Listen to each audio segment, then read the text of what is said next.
এই যে অবস্থা দেখেন, হাজার হাজার পুলিশ প্রোটেকশনের গাড়ি, সার্জিস ভাইয়ের গাড়ি এটা। তাও এখানে ছাত্রদল এভাবে হামলা করছে, 4-5টা গাড়ি, শত শত পুলিশ দেখে দেখে জাস্ট তামাশা দেখতেছে। অবস্থাটা দেখেন,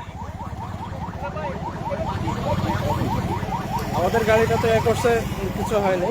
তো এটা তো আসলে সভ্য সমাজ হইতে পারে না। এটা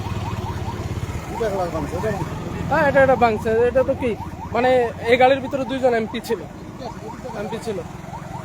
গাড়ির ভিতর এমপি ছিল। জাস্ট মানে একটা মাথায় লাগলে শেষ হইতো। শত শত পুলিশ ছিল, এমনকি জাস্ট কয়েকজন ছাত্র দলের কর্মী। এগুলা কি নির্দেশনা ছাড়া হচ্ছে?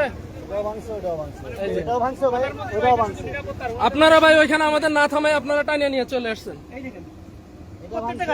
আমরা কি জম্মু কাশ্মীরে আছি? জম্মু কাশ্মীর মনে হয় ওরকম। এটা সার্জিস ভাইয়ের গাড়ি, এখানে মারছে। এটা মহিলা ছিল। আপনাদের গাড়ি এখানে থাকতে পারে। লোক দেখানোর পুলিশ নিয়ে আমরা কি করব? আমরা এরকম পুলিশ দোকানটা ভাই প্লিজ। আপনি তাৎক্ষণিক ব্যবস্থা নেন। আপনি তাৎক্ষণিক ব্যবস্থা নেন। আপনি পুলিশ আমরা এখানে আছি।